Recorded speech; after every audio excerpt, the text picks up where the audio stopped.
अब यहाँ से टॉपिक्स ना बहुत आपस में इंटरलिंक्ड है, सारे टॉपिक्स, ठीक है, अच्छे से पढ़ने हैं अभी ये। कल हमने कहा था ना कि जो फोटो सिस्टम टू होता है और वन होता है, उसके बारे में बात की थी ना, कि जो फोटो सिस्टम टू होता है वहाँ पे क्या होता है, स्टार्ट वहीं पे होती है पहले रिएक्शन, है ना। फिर कहाँ पे होती है, फोटो सिस्टम वन के अंदर। तो फंक्शनल ऑर्डर यही होता है, photo system two works first, then photo system one works after that. लेकिन जो डिस्कवरी ऑर्डर है वो क्या है, first was discover photo system one, then photo system two was discovered. तो रिएक्शन सेंटर जो होता है reaction centre chlorophyll A absorb 680 nanometre in case of photo system to.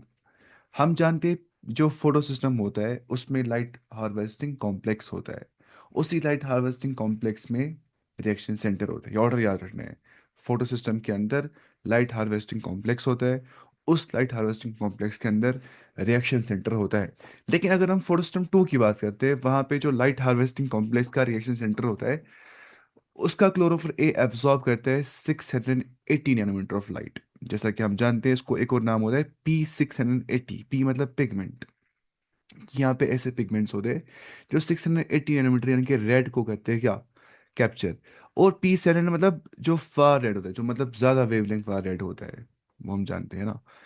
तो हमने कहा था कि रिएक्शन सेंटर होता है जहाँ पे एक्चुअली वर्क करता है क्लोरोफिल, और जहाँ पे एब्जॉर्ब किया जाता है एनर्जी, जहाँ पे जाती है आखिरकार। और उसी एनर्जी से रिजल्ट क्या होता है कि जब एनर्जी मिलती है इलेक्ट्रॉन को वहाँ पे, तो वो इलेक्ट्रॉन हो जाता है एक्साइट। और जब इलेक्ट्रॉन एक्साइट हो जाता है, एक्साइटेड इलेक्ट्रॉन एनर्जी गेन करने के बाद मूव करता है to higher orbit, farther from the nucleus. जितना इलेक्ट्रॉन न्यूक्लियस के दूर होता है, उतनी उसकी एनर्जी ज़्यादा होती है ना। और अगर उसको ज़्यादा एनर्जी निकल जाती है, वो पूरा न्यूक्लियस को ही एस्केप कर देता है। मतलब सॉरी, मतलब वो पूरा एटॉमिक स्ट्रक्चर को एस्केप करते हैं, निकल जा एमिशन, उसको बोलते हैं इलेक्ट्रॉन एमिशन, इलेक्ट्रॉन बाहर निकल जाते हैं ना।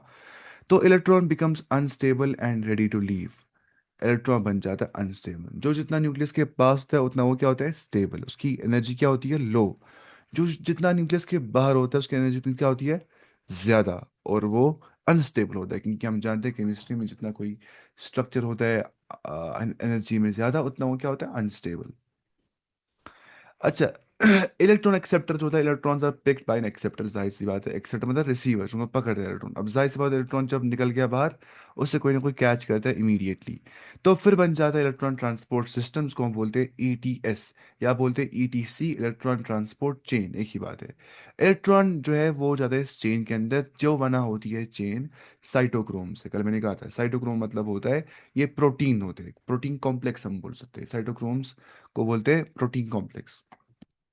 साइटोक्रोम कॉम्प्लेक्स है। साइटोक्रोम क्या होता है, साइटो मतलब सेल, क्रोम मतलब कलर्ड, यानी कि कलर्ड सेल। मतलब क्या हो गया कि कलर्ड प्रोटीन जो कैरी करते हैं इलेक्ट्रॉन को, ये कलर्ड प्रोटीन होते हैं। यही साइटोक्रोम जो है ये इलेक्ट्रॉन को कैरी करते थे। तो जब इलेक्ट्रॉन कैरी कर जाते हैं, उस टाइम पे होती है डाउन हिल मूवमेंट, कि इलेक्ट्रॉन स्लोली स्लोली अपनी एनर्जी लूज करते थे। इलेक्ट्रॉन खत्म नहीं होता है, बस अपनी एनर्जी निकाल देता है। और जब इलेक्ट्रॉन भी एनर्जी निकाल देता है, देखिए, रिडॉक्स का, रिडॉक्स रिएक्शन, रिडॉक्स मतलब होता है ना रिएक्शन जहाँ पे रिडक्शन ऑक्सीडेशन हो जाती है, दोनों चीजें, उसको बोलते हैं रिडॉक्स, कंबाइंड टर्म है ये, रिडॉक्स। तो रिडक्शन मतलब क्या होता है, gain of electron, electron gain करना, गेन ऑफ हाइड्रोजन, एक ही बात है, whether you will say electron और हाइड्रोजन। और ऑक्सीडेशन क्या होता है, लॉस ऑफ इलेक्ट्रॉन्स, क्या, लॉस ऑफ हाइड्रोजन। अब डाउन हिल में क्या होता है, डाउन हिल में इलेक्ट्रॉन जाता है from high energy state to low energy state. और जब भी कोई मतलब केमिकल एंड, जब भी कोई मतलब एंटिटी जाती है from high energy state to low energy state, वो अपनी एनर्जी बाहर निकाल देती है। तो ये हो जाता है यहाँ पे, ये अपनी एनर्जी बाहर निकाल देता है। और जब होती है एनर्जी रिलीज, उससे क्या बन जाता है, एटीपी। अब देखिए कितना लंबा प्रोसेस एटीपी बनाने का, है ना। कल में कहा था ये चीज़ भी। तो हमने कहा था इलेक्ट्रॉन इस यूज अप नहीं हो जाते, खत्म नहीं हो जाते, बल्कि डिस्ट्रॉय वो नहीं हो जाते, बस होती पास थ्रू द चेन। और डाउन मूवमेंट से उनमें इलेक्ट्रॉन एनर्जी निकल जाती है, और उससे बन जाता है एटीपी। फिर इलेक्ट्रॉन पहुंच जाते हैं फोटो सिस्टम वन के पास। तो स्टार्ट रिएक्शन कहाँ से होते हैं, फोटो सिस्टम टू से। फिर ये इलेक्ट्रॉन पहुंच जाते हैं after losing the energy, they reach to photo system two, sorry one. नहीं, उल्टा हो जाता है, कहा था ना पहले आपको, वर्किंग ऑर्डर यहाँ पे उल्टा होता है। तो फोटो सिस्टम वन के पास जाने के बाद क्या होता है, now electrons enter photo system one, जहाँ पे पी सिलेंडर यानी कि पिगमेंट सिलेंडर जो 700 नैनोमीटर की लाइट को एब्जॉर्ब कर दे यानी कि फार रेड को। तो electrons in photo system one are also excited, वहां पे हो जाते और इलेक्ट्रॉन एक्साइट। अगर आपको याद होगा, कल मैंने आपसे कहा था photo system one is responsible for री एक्साइटेशन ऑफ इलेक्ट्रॉन्स, यहाँ पे दोबारा से होते इलेक्ट्रॉन एक्साइट। कौन करता है ये? Photo system one. क्योंकि जाहिर सी बात है, फोटो सिस्टम कहता है ना एब्सॉर्ब और 700 नैनोमीटर की लाइट। अब जब और एब्सॉर्ब लाइट कर रहे हैं, एनर्जी एब्सॉर्ब कर रहे हैं, मिलती किसको? इलेक्ट्रॉन को। वो बोलते हैं मुझे और मिल गई एनर्जी, मैं हो गया और रिएक्साइट, और वो भाग जाता है। और इलेक्ट्रॉन जब होता है एक्साइट अगेन, इलेक्ट्रॉन होता है तो मतलब क्या? असली बात है कि electron is twice excited. First it's excited in the photo system two, because वही पे होती है फर्स्ट रिएक्शन। देन दूसरी बात, जब और एक बार फोटो सिस्टम वन करता है एब्सॉर्ब 700 नैनोमीटर की लाइट को, तो दोबारा से इलेक्ट्रॉन को होता है क्या? एक्साइट, तो री एक्साइट करता है फोटो सिस्टम वन। उसके बाद जैसे पहले था प्राइमरी एक्सेप्टर, अब सेकेंडरी एक्सेप्टर होता है जो दूसरी बार एक्सेप्ट कर देता है। Excited electron gets to another acceptor, उसको बोलते हैं क्या? Secondary acceptor. और इस सेकेंडरी, ये बहुत इंपॉर्टेंट पॉइंट है, इस सेकेंडरी एक्सेप्टर का ग्रेटर रिडॉक्स पोटेंशियल होता है। इसका ग्रेटर रिडॉक्स पोटेंशियल होता है। रिडॉक्स पोटेंशियल मतलब यहां लिखा है मैंने कि strong ability to accept electron. इसका ग्रेटर रिडॉक्स पोटेंशियल मतलब होता है कि सेकेंडरी एक्सेप्टर का, जो यहां पे लिखा गया है सेकेंडरी एक्सेप्टर, ये इसके पास ज्यादा स्ट्रॉन्ग एबिलिटी होती है टू एक्सेप्ट इलेक्ट्रॉन। ये ज्यादा अच्छा रिसीवर होता है, ज्यादा अच्छे से एक्सेप्ट करता है इलेक्ट्रॉन्स को। ठीक है। जैसा कि हम जानते हैं रिडक्शन क्या होता है? इलेक्ट्रॉन को गेन करते हैं, उसको बोलते हैं रिडक्शन। तो उसका ज्यादा रिडॉक्स पोटेंशियल होता है। ये अच्छे से इलेक्ट्रॉन को अपने अंदर क्या कर देता है? अपने अंदर एब्सॉर्ब कर दे, सॉरी ये कर देता है, क्या उसको बोलते हैं? एक्सेप्ट कर देता है। उसके बाद फिर होती है final destination NADPH, NADP positive के पास। ध्यान से देखिएगा, इलेक्ट्रॉन मूव करता है डाउनफॉल, डाउनहिल अगेन फिर से। तो जब इलेक्ट्रॉन डाउनहिल अगेन मूव करता है, ये पहुंचता है NADP पॉजिटिव के पास। NADPH नहीं, NADP पॉजिटिव। एच छोड़िए फिलहाल, NADP पॉजिटिव। जो ये NADP पॉजिटिव होता है, अब यहाँ पे इलेक्ट्रॉन आता है ना इसके पास, देखिए इलेक्ट्रॉन आता है NADP पॉजिटिव के पास, ठीक है। और जब इलेक्ट्रॉन आता है NADP पॉजिटिव के पास, तो ये क्या बन जाता है? NADPH बन जाता है। कैसे? इलेक्ट्रॉनिक आ गया, और देखिए यहाँ पे क्या हुआ था, यहाँ था ना high redox potential. Redox potential मतलब क्या होता है कि यहाँ पे इसकी होती है stronger ability to accept electron and hydrogen also. क्योंकि रिडक्शन मतलब क्या होता है? एक्सेप्ट करना इलेक्ट्रॉन को या हाइड्रोजन को। तो इसलिए हम यहाँ पे लिखते हैं NAD पॉजिटिव को होता है ऐड एक इलेक्ट्रॉन भी और एक क्या, मतलब हाइड्रोजन भी, H पॉजिटिव। तो बन जाता है NADPH। क्योंकि H क्या होता है? हाइड्रोजन। हाइड्रोजन में क्या होता है? एटम में होता है ना एक प्रोटॉन एक इलेक्ट्रॉन। तो ये हो गया एक प्रोटॉन, ये हो गया एक इलेक्ट्रॉन। तो ऐसे होता है NADPH, ये बन जाता है। तो रिडक्शन का मतलब क्या होता है? In short, gain of electron. तो हम जानते हैं कि NADP पॉजिटिव में क्या हो जाती है? रिडक्शन इसमें हो जाती है। तो NADP पॉजिटिव में जब रिडक्शन हो जाती है, यानी कि वो गेन करता है किसको? इलेक्ट्रॉन को और हाइड्रोजन को भी, H पॉजिटिव आयन को भी। तो उसमें होती है रिडक्शन, वो हो जाता है NADPH। तो इलेक्ट्रॉन ट्रांसपोर्ट चेन में ये भी हो जाता है कि NADP पॉजिटिव NADPH में होता है रिड्यूस, क्योंकि कहता है गेन किसको? हाइड्रोजन को, या इलेक्ट्रॉन हम बोल सकते हैं। तो NADPH कहते हैं स्टोर एनर्जी को इन द फॉर्म ऑफ इलेक्ट्रॉन्स। तो यही जो NADPH होता है, यही कहता है आप एनर्जी को store in the form of electrons, energy को अपने अंदर स्टोर कर देता है। अच्छा, where do electrons of photosystem second come from? वो कहाँ से आ जाते हैं? फोटोस्टम टू जो होता है, उसके लॉस्ट इलेक्ट्रॉन्स को रिप्लेसमेंट चाहिए होती है। जो उसको खत्म हो जाता है इलेक्ट्रॉन, फोटोस्टैट टू को, जो मतलब NADPH ले जाता है, उसको कहते हैं, वो कहते हैं energy store in the form of electrons. अब फोटोस्टैट टू को जो ये लॉस्ट होता है, इट नीड्स कंपनसेशन, इसको मुआवजा चाहिए होता है ताकि ये बराबर कर सके, इसको रिप्लेसमेंट चाहिए होती है। तो वो रिप्लेसमेंट को मिल जाती है पानी से। ये बात याद रखनी है। तो वाटर जो होता है, उसमें होती है फोटोलाइसिस, यानी कि वाटर जो है वो in presence of light break हो जाता है। जाहिर सी बात है किसमें? H2 मतलब क्या हो गया? दो हाइड्रोजन। दो हाइड्रोजन में क्या क्या होगा? दो प्रोटॉन और दो इलेक्ट्रॉन। तो ये निकलते हैं 2H पॉजिटिव प्रोटॉन और 2 इलेक्ट्रॉन और प्लस ऑक्सीजन। इसको होती है फोटोलाइसिस वाटर को। तो फोटोलाइसिस होने के बाद ऑक्सीजन जो है वो बनाती, ओ जो है वो बनाता है O2 गैस, क्योंकि खाली मतलब एक ही वाटर मॉलिक्यूल होगा ना बहुत सारे मॉलिक्यूल्स, तो बन जाता है वो O2, क्योंकि ऑक्सीजन हमेशा O2 के ऑक्सीजन गैस हमेशा O2 के फॉर्म में ही होता है। तो ऐसे यहाँ पे इलेक्ट्रॉन जो दो इलेक्ट्रॉन गेन करता है, ये मतलब फोटो सिस्टम टू, वो कहाँ से लाता है इलेक्ट्रॉन, वो इलेक्ट्रॉन रिप्लेसमेंट करता है वाटर, क्योंकि उसके जो अपने इलेक्ट्रॉन्स होते हैं वो NADP पॉजिटिव लेता है, और NADPH होता है रिड्यूस, और कहते हैं स्टोर एनर्जी को इन द फॉर्म ऑफ इलेक्ट्रॉन्स। ये हम सब पढ़ेंगे जैसे NCERT ने कैसे लिखा है ये। फिर यहाँ बन जाती है जेड स्कीम। जेड मतलब अपनी ऐसा कुछ बन जाता है, उल्टा जेड, ऐसा जेड नहीं, अपनी कुछ ऐसा जेड यहाँ बन जाता है। वो जेड क्या होता है वो हम देखेंगे बी डायग्राम में। फिलहाल आपको समझना है ऐसे कि फोटो सिस्टम टू में होती है पहले रिएक्शन, फिर वहाँ पे क्या हो जाती है, इलेक्ट्रॉन ट्रांसपोर्ट चेन बन जाती है साइटोक्रोम के जरिए से। फिर फोटो सिस्टम टू में होती है दोबारा से री एक्साइटेशन ऑफ इलेक्ट्रॉन। तो री एक्साइटेशन के बाद NADP पॉजिटिव क्या बचा था, NADPH। तो उसको जेड क्यों बोले, क्योंकि एनर्जी ग्राफ शेप ऐसी होती है जेड जैसे, अभी देखेंगे हम वो क्या होता है। तो इतना कोई याद रखना है इन शॉर्ट की फोटो सिस्टम टू में क्या होता है, इलेक्ट्रॉन गोज अप, वो होता है क्या, एक्साइट, फिर होता है वापस नीचे, then goes down in the electron transport chain because of the cytochromes, है ना, जो प्रोटीन कॉम्प्लेक्स होते हैं। फिर फोटो सिस्टम वन में अप अगेन जाते हैं, फिर अगेन डाउन जाते हैं, अप डाउन कर रहे होते हैं बेचारे इलेक्ट्रॉन। तो डाउन जब जाते हैं तो NADP पॉजिटिव के पास जाते हैं, तो इसको बोलते हैं जेड शेप, अप फिर डाउन, फिर अप डाउन, कुछ जेड शेप जैसे बन जाती है। अब हम देखेंगे वो कैसे हो जाता है। अ, ये देखिए आप, ये आपको समझ में आ गया ना, एटी फॉर्मेशन, वाटर स्प्लिटिंग, ये सब चीज़ें यहाँ पे। अच्छा, आप कुछ पॉइंट्स रखने हैं याद। इलेक्ट्रॉन यूज अप नहीं हो जाता है, बस ट्रांसफर हो जाता है, ये बात पता है ना आपको। यूज अप गलत है, ये क्रॉस दीजिए इसको। और only one electron excitation happens, नहीं दो हो जाती है। एक तो फोटोस्टम टू में, फोटोस्टम वन में, दोनों में इलेक्ट्रॉन एक्साइटेशन। फिर oxygen comes from carbon dioxide, ये बात सही नहीं है, वाटर से निकल जाता है ऑक्सीजन, ये बात हमें पता है। और हमने कहा था ATP NADPH का सेम रोल होता है, ये सही बात नहीं है। ATP जो होता है उसकी वो एनर्जी करेंसी ऑफ सेल होता है। NADPH इलेक्ट्रॉन को स्टोर कर देता है, एनर्जी स्टोर करता है इन द फॉर्म ऑफ इलेक्ट्रॉन्स, लेकिन ATP एनर्जी करेंसी होती है सेल की, ये फर्क समझना है।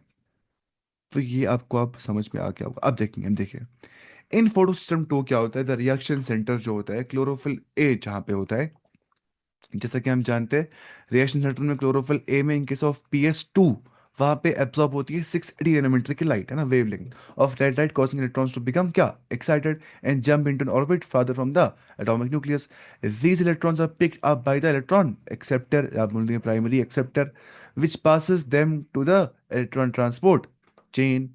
तो इलेक्ट्रॉन ट्रांसपोर्ट या सिस्टम बोलते, इलेक्ट्रॉन ट्रांसपोर्ट सिस्टम ETS या ETC, इलेक्ट्रॉन ट्रांसपोर्ट चेन एक ही बात है। कंस्ट्रम जहाँ पे क्या होते हैं साइटोक्रोम, जो क्या होते हैं प्रोटीन कॉम्प्लेक्स। फिगर 11.5, कहाँ 11.5, ये देखिए आप, इसको बोलते हैं जेड स्कीम, है ना, जेड बना देखिए जेड, है ना, मैं बनाता हूँ ये ब्लू पेन से, ध्यान से देखिए, है ना, जेड जैसा बन रहा है कुछ। यहाँ पे क्या हो रहा है, ये इसमें बना है photo system two, photo system one. जैसा कि आप जानते हैं पहले वर्किंग ऑर्डर ये होता है, फिर काम यहाँ पे हो जाएगा। फोटो सिस्टम में क्या होता है, लाइट हार्वेस्टिंग कॉम्प्लेक्स, जो लाइट को हार्वेस्ट करते थे, कलेक्ट कर दिया इसने लाइट को। लाइट कलेक्ट करने के बाद जो यहाँ पे पिगमेंट, जो यहाँ पे इलेक्ट्रॉन हो गया क्या, एक्साइट, गया इलेक्ट्रॉन ऊपर। अब इसको इलेक्ट्रॉन गया ना ऊपर, अब इलेक्ट्रॉन ऊपर जाने के बाद इलेक्ट्रॉन ट्रांसपोर्ट सिस्टम में घुस जाता है ना, थ्रू साइटोक्रोम्स। देखिए दिस मूवमेंट ऑफ इलेक्ट्रॉन्स है डाउन हिल, अब हो गया डाउन हिल, इसको बोलते हैं अप हिल ना, ऊपर चढ़ रहे हैं पहाड़ पे। अब क्या रहा है, down hill, up hill down hill. अब अप हिल के बाद डाउन हिल जो हो रही है, ध्यान से देखिए, this movement of electrons is down hill in terms of oxidation reduction और रिडॉक्स पोटेंशियल स्केल। इस इन टर्म्स में अगर बात करेंगे तो इसको बोलते हैं डाउन हिल, यहाँ पे हो रहा होता है। अच्छा, उसके बाद the electrons are not used up as they pass, इनको इस्तेमाल नहीं किया जाता है, खत्म नहीं हो जाते, बल्कि ये कंज्यूम नहीं हो जाते ये, बल्कि through the electron transport chain, but are passed on to the pigments of photo system one. Photo system one तक ये इलेक्ट्रॉन्स पहुंच जाते हैं, जैसा कि हमने कह दिया था। साइमल्टेनियसली इलेक्ट्रॉन्स जो होते हैं in the reaction centre of photosystem one are also excited, फिर यहाँ पर भी फोटोसिस्टम वन में होती है री excitation of electron when they receive red light of wavelength, कौन सी वाली, 700 नैनोमीटर वाली, जो ज़्यादा वेवलेंथ होती है यहाँ पे। यहाँ पे लिखते हैं 700, P700 इसको बोलते हैं ना, उसको क्या बोलते हैं, P680 नैनोमीटर। तो फिर क्या हो जाता है, are transfer to another acceptor molecule, that has a greater redox potential. जैसा कि हम जानते हैं जो यहाँ पे होता है प्राइमरी एक्सेप्टर, ये इसको बोलते हैं, सॉरी ये सेकेंडरी एक्सेप्टर है, क्या है? सेकेंडरी एक्सेप्टर, ये कौन सा है? Primary acceptor. सेकेंडरी एक्सेप्टर के पास ग्रेटर रिडॉक्स पोटेंशियल होता है, यानी कि ये ज़्यादा इलेक्ट्रॉन को अच्छे से एक्सेप्ट कर पाता है। These electrons then move downhill again, फिर होते हैं ना और डाउनहिल, देखिए अपहिल डाउनहिल, अपहिल डाउनहिल। फिर क्या हो जाता है यहाँ पे? This time to a molecule of energy rich, जो एक मॉलिक्यूल होता है of energy rich NADP positive जहाँ पे होता है, तो उसी NADP पॉजिटिव में क्या हो जाता है? वो NADPH बन जाता है। अभी देखा ना हमने, NADP पॉजिटिव बन जाता है NADPH, ये देखिए आप, बन गया ना ये। तो the addition of these electrons reduces NADPH, इसको होती है रिडक्शन। क्या होती है? रिडक्शन। ये NADP पॉजिटिव जो है ये बन जाता है NADPH प्लस H पॉजिटिव, यहाँ पे बन जाता है NADPH प्लस H पॉजिटिव यहाँ पे बन जाता है, क्योंकि यहाँ पे इलेक्ट्रॉन ये गेन कर देता है। उसके बाद this whole scheme of transfer of electrons starting from the photosystem 2 uphill to the acceptor के पास जो जाता है, photosystem 2 से हो गया start, uphill to the acceptor down the electron transport chain to photosystem 1 जो होता है ना, देखिए जहाँ पे क्या होती है? Excitation of electron transfer to another acceptor जो हो जाता है secondary acceptor, finally down into NADPH जो होता है रिड्यूस किस में? NADPH plus H positive and जो होता है रिड्यूस, यानी कि ये कहता है गेन इलेक्ट्रॉन, है ना? उसी को बोलते हैं क्या? रिडक्शन। या करते हैं गेन हाइड्रोजन को, उसको हम क्या बोलते हैं? रिडक्शन। तो उसको बोलते हैं Z scheme, due to its characteristic shape जो जेड जैसी बन जाती है। तो this shape is formed when all the carriers are placed in a sequence on a redox potential scale. ना रिडॉक्स पोटेंशियल स्केल के एतबार से यहाँ पे ऐसे हो जाता है। फिर हमने कहा था कि जो LHC होता है, light harvesting complex of photo system 2, इसको इलेक्ट्रॉन कहाँ से मिल जाते हैं? वो इसको इलेक्ट्रॉन मिल जाते हैं वाटर के जरिए से, क्योंकि वाटर होता है स्प्लिट इनटू दो इलेक्ट्रॉन और दो हाइड्रोजन के अंदर। फिर हमने ये भी कहा था कि जो वाटर स्प्लिट होता है दो हाइड्रोजन और दो इलेक्ट्रॉन के अंदर, तो यहाँ से क्या क्या ऑक्सीजन गैस, इसको क्या बोलते हैं? फोटोलाइसिस। जब लाइट के प्रेजेंस में वाटर डिवाइड कर देता है, इसको बोलते हैं फोटोलाइसिस। और यहाँ पे देखिए क्या हो जाता है, यहाँ पे ADP जो होता है, ADP का मतलब क्या होता है? Adenosine diphosphate. इसको प्लस IP हो जाता है, यानी कि इनऑर्गेनिक फॉस्फेट। अब डाइफॉस्फेट को जब हो जाएगा एड फॉस्फेट, वो क्या बन जाएगा? ट्राइफॉस्फेट। तो ऐसी ADP प्लस फॉस्फेट या इनऑर्गेनिक फॉस्फेट बनाता है क्या? ATP। वो कहाँ बन जाता है? इलेक्ट्रॉन ट्रांसपोर्ट सिस्टम में, क्योंकि यहाँ पे क्या होता है? जब इलेक्ट्रॉन डाउन हिल कर रहे होते हैं, उनसे एनर्जी रिलीज हो रही होती है, तो वही एनर्जी से क्या बन जाता है? फिर उसे वही एनर्जी लग जाती है इस ADP को ATP में कन्वर्ट करने के लिए, क्योंकि ADP plus inorganic phosphate energy निकाल जो लग जाती है वो मिलती है ना इलेक्ट्रॉन से ही, तो बनते हैं ATP। तो ऐसे यहाँ पे ATP फॉर्मेशन भी हो जाती है। अब स्प्लिटिंग ऑफ वाटर हम देखेंगे थोड़ा अच्छे से, यहाँ पे कैसे हो जाता है स्प्लिटिंग ऑफ वाटर, कैसे हो जाती है। जैसे कि हम जानते हैं, how does photosystem 2 keep supporting electron continuously. Photosystem 2 को जो मिल जाते हैं इलेक्ट्रॉन लगातार, वो कहाँ से मिल रहे होते हैं उसको? जो ना हो रहे होते हैं एक्साइटेड इलेक्ट्रॉन, वो आखिरकार पानी से ही मिल रहे होते हैं। जब वाटर स्प्लिट हो रहा होता है, उसको हम क्या बोलते हैं? फोटोलाइसिस, यानी कि लाइट प्रेजेंस में जो ब्रेक डाउन हो रही होती है वाटर की। तो ये जो हो जाती है ड्यूरिंग वाटर स्प्लिटिंग, क्या होती है ये आप देख सकते हैं। अगर हम लेंगे दो मॉलिक्यूल्स ऑफ वाटर, तो चार हाइड्रोजन, सॉरी H पॉजिटिव और प्लस इलेक्ट्रॉन चार, चार प्रोटॉन है, नहीं प्रोटॉन H पॉजिटिव प्लस जो है ये क्या है? दो मॉलिक्यूल्स ऑफ ऑक्सीजन ऐसे निकल जाता है। तो इसमें बैलेंस की इक्वेशन, ताकि यहाँ से O2 आ जाएगा उसी उसी लिए। तो प्रोडक्ट जो बन गया, यहाँ पे इलेक्ट्रॉन निकल जाता है यहाँ पे, ठीक है। तो रिप्लेस वही इलेक्ट्रॉन जो यहाँ से निकल जाते हैं वाटर ब्रेकडाउन से, वो लग जाते हैं कहाँ पे? लॉस ऑफ इलेक्ट्रॉन जो हो रहे होते हैं फोटोसिस्टम 2 के अंदर, क्योंकि वो एक्साइट हो रहे होते हैं। तो उसके बाद, ठीक है, तो रिप्लेस करते हैं लॉस इलेक्ट्रॉन ऑफ फोटोसिस्टम 2 को, यही कौन? जो इलेक्ट्रॉन निकल जाते हैं वाटर से। और जो प्रोटॉन्स होते हैं वो भी यहाँ से मिल जाते हैं, H पॉजिटिव यहाँ से निकल जाता है। तो हेल्प कर देते हैं ATP फॉर्मेशन के अंदर। कैसे? ATP फॉर्मेशन ऐसे हो जाती है कि जब मतलब इलेक्ट्रॉन को होती है डाउनहिल मूवमेंट, तो उसमें एनर्जी रिलीज हो जाती है, बन जाता है वो क्या? ATP। ADP से बनता है ATP। जब ADP होता है एड इनऑर्गेनिक फॉस्फेट, और निकलता है ऑक्सीजन, तो रिलीज निकल जाता है ऑक्सीजन एज बाई प्रोडक्ट जो बाहर निकल जाता है। अब ये सॉरी क्यों होता है मतलब वाटर स्प्लिटिंग? क्योंकि जो फोटोसिंथेसिस होता है वो कहता है लूज इलेक्ट्रॉन को, जब लाइट करती है उनको एक्साइट। अगर वो रिप्लेस नहीं हो जाएंगे, जाहिर सी बात है फोटोसिंथेसिस नहीं हो जाएगा, इसलिए होता है वाटर जरूरी फोटोसिंथेसिस के लिए। So water acts as electron donor. ये बात सबसे इंपॉर्टेंट पॉइंट जो इस पूरे मतलब टॉपिक में था वो ये है कि वाटर ही करता है एक्ट एज इलेक्ट्रॉन डोनर, जो कि फोटो सिस्टम टू को इलेक्ट्रॉन दे रहा होता है। तो electrons needed to replace photo system one are provided by, जो इलेक्ट्रॉन जरूरत होते हैं to replace photo system one, वो कैसे मिल जाते हैं उनको, जिसना फिर बाद में बन जाता है NADP positive, NADPH plus H positive बन जाता है। वो सब बन जाते हैं ऐसे क्योंकि जो वाटर होता है वो इलेक्ट्रॉन डोनेट कर रहा होता है। तो हमने समझा ये चीज़ कि जो फोटो सिस्टम टू होता है वो सप्लाई करता है इलेक्ट्रॉन फोटो सिस्टम वन को, जैसा कि हम जानते हैं। लेकिन फिर फोटो सिस्टम टू कहाँ से लाएगा अपने इलेक्ट्रॉन, वो लाता है वाटर से, वाटर करता है सप्लाई उसी फोटो सिस्टम टू को, फिर वो करता है सप्लाई फोटो सिस्टम वन को इलेक्ट्रॉन, जब वहाँ पे होती है रीएक्साइटेशन। तो ये आप रखते चेन याद, वाटर से निकलते इलेक्ट्रॉन, वो मिलते हैं फोटो सिस्टम टू को, फिर PS1 और NADP पॉजिटिव बन जाता है क्या, फिर NADP H plus H positive, उसमें क्या होती है रिडक्शन। अच्छा, लोकेशन ऑफ वाटर स्प्लिटिंग देखिए, अब location of water splitting, PS2 जैसे कि आप जानते हैं located on the inner side of thylakoid membrane, जो होता है थैलाकॉइड मेम्ब्रेन, जैसे हमने कहा था ना कि जो ग्राना होता है जहाँ पे लाइट रिएक्शन हो जाती है।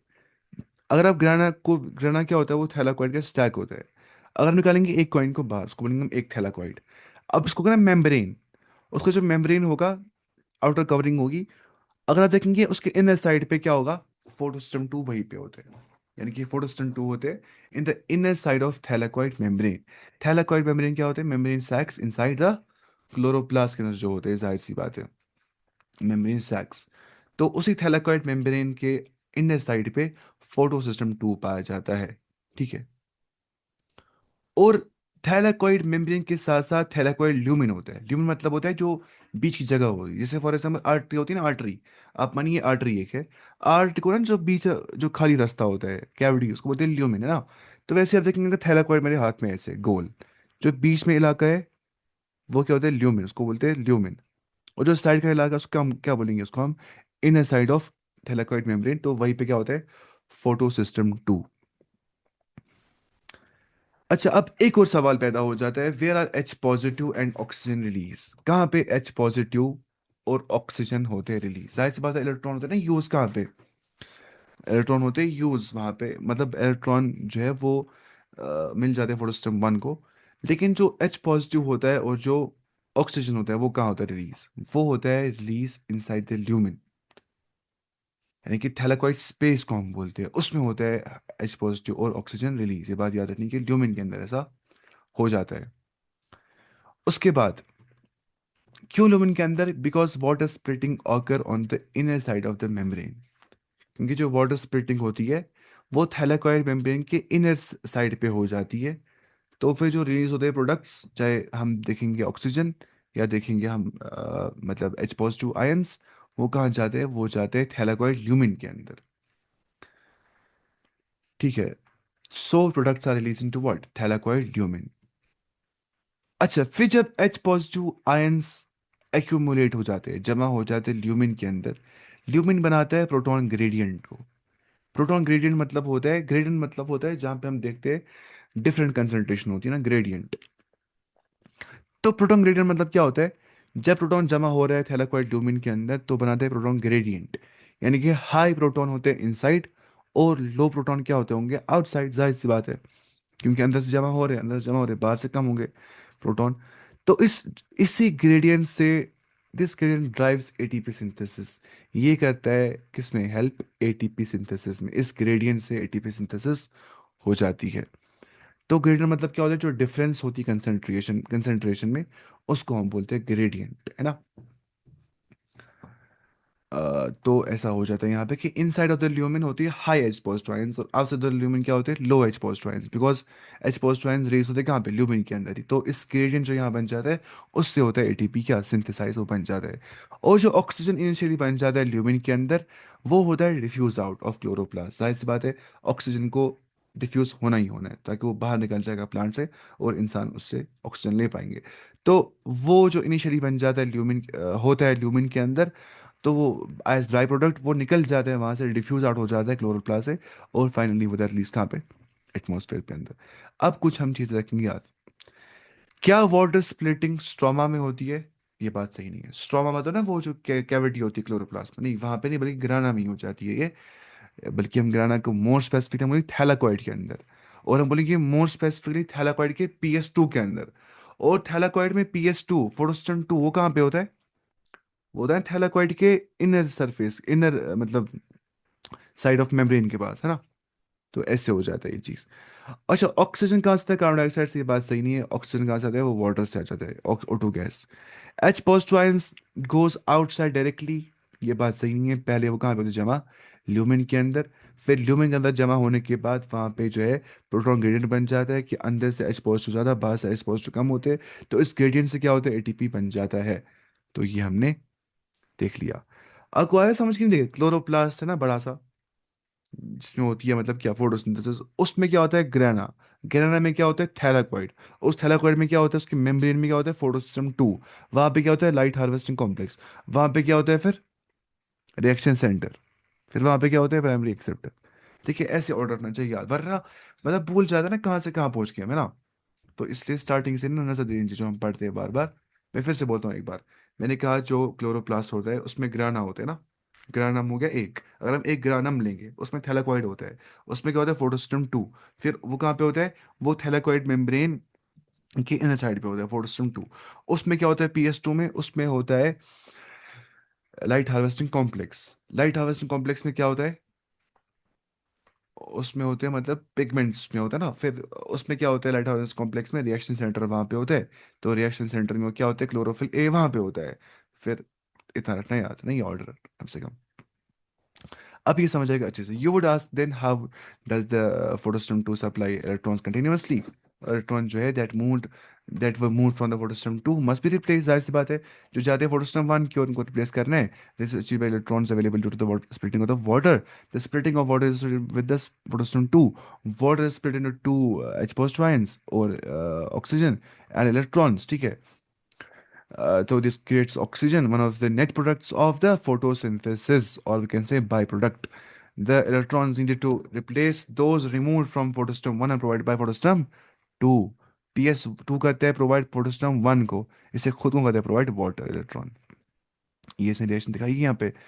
तो we need to emphasize here that the water splitting complex is associated with the photosystem 2, which itself is physically located in the inner side of the, है ना, थैलाकॉइड। ये अगर मानिए थैलाकॉइड मेम्ब्रेन है, ये थैलाकॉइड है, ठीक है। इसका बनाएंगे हम मेम्ब्रेन, मानिए फॉर एग्जांपल ये रहा थैलाकॉइड मेम्ब्रेन। थैलाकॉइड मेम्ब्रेन के इनर साइड पे यहाँ पे इस जगह पे होगा क्या? फोटोसिस्टम 2। वही बोल रहा है। और इसको हम क्या बोलेंगे? इस बीच वाले इसको बोलेंगे ल्यूमिन, इसको बोलेंगे हम थैलाकॉइड ल्यूमिन।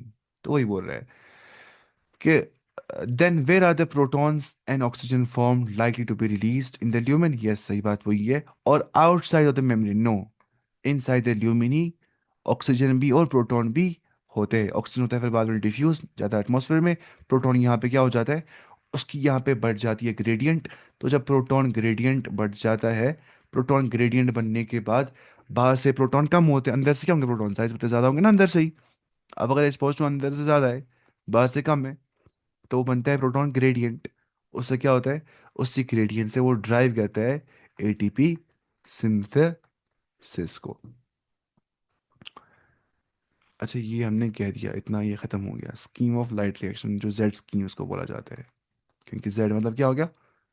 पहले अप, फिर डाउन, फिर अप, फिर डाउन। अब थोड़ा ऐसे बन जाता है, अब जेड ही बोलते हैं इसको। अच्छा, अब देखिए अब क्या है। अब है cyclic and non cyclic photophosphorylation. वो क्या होता है? Cyclic and non cyclic photophosphorylation.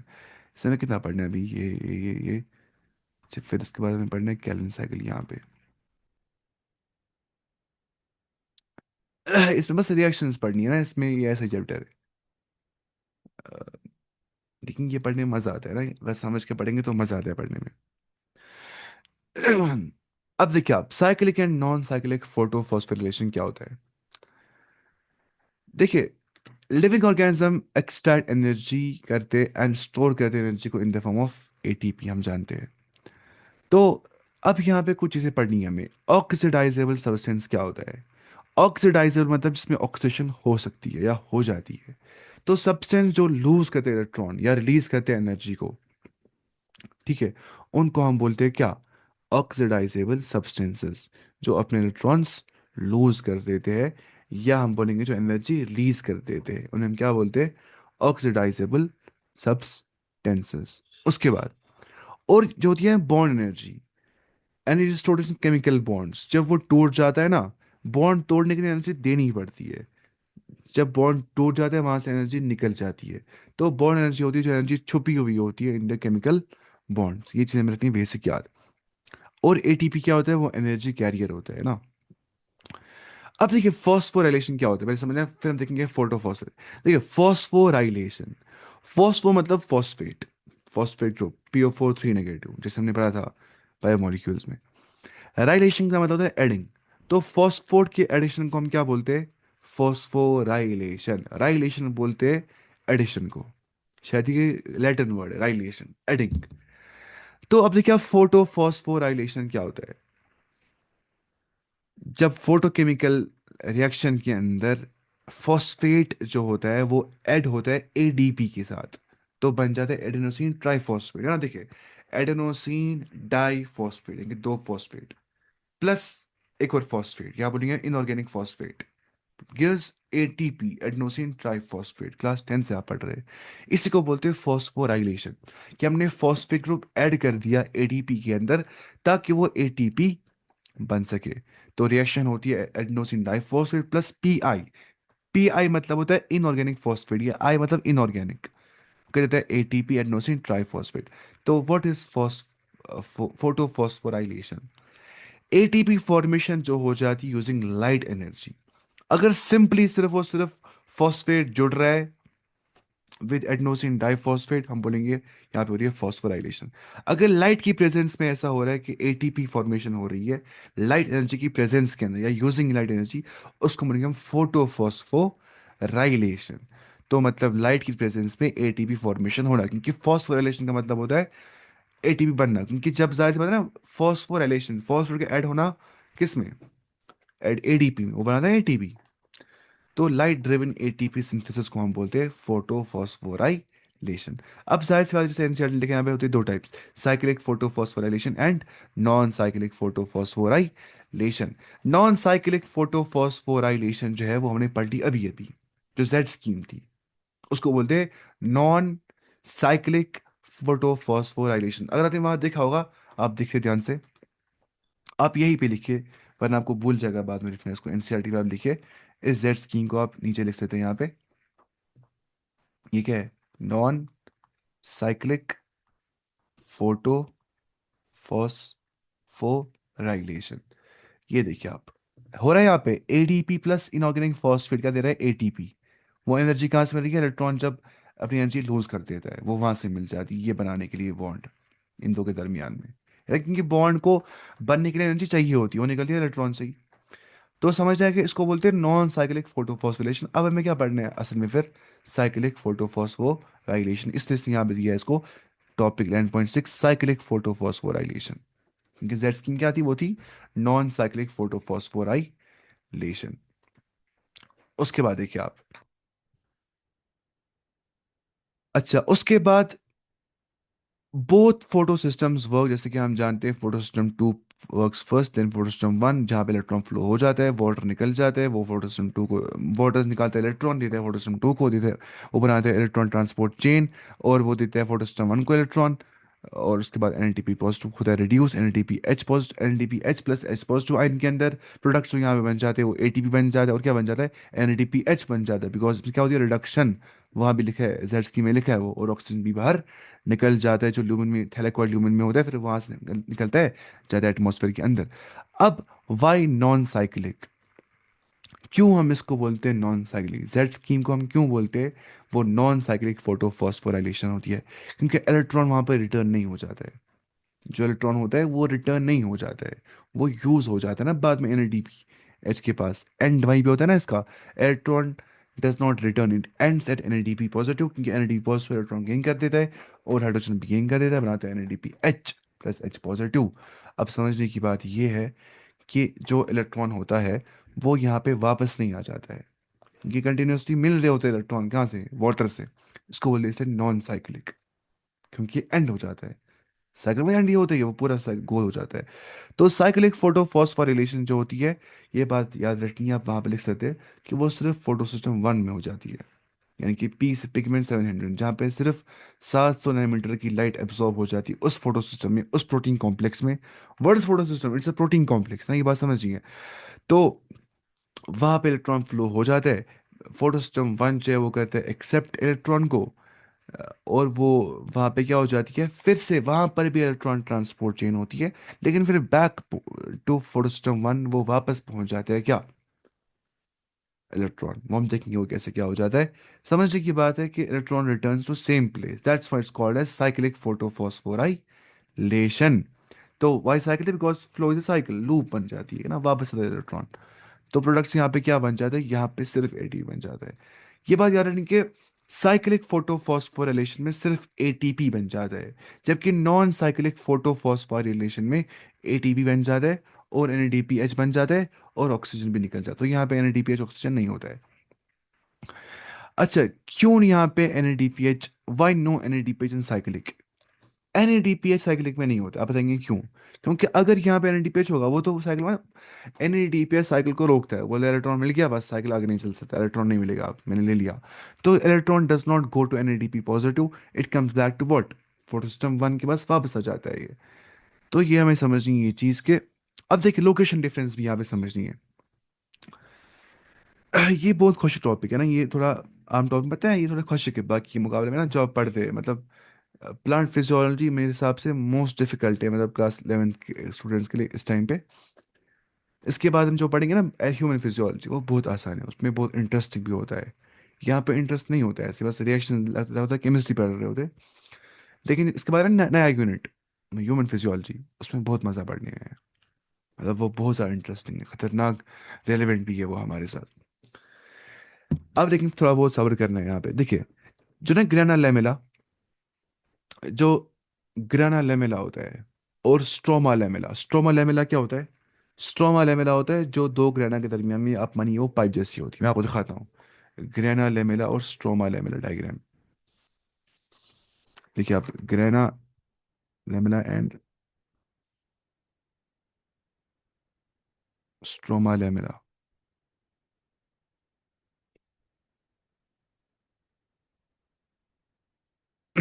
ना स्ट्रोमा लेमेला पता आपको, स्ट्रोमा लेमेला ये होता है जो बीच में तार जैसी होती है, ग्रेना लेमेला इसने बनाया है, एक मिनट, ये हो गया स्ट्रोमा लेमेला जो बीच में तार जैसी होती है। एक मिनट मैं सर्च करता हूँ ग्रेना लेमेला।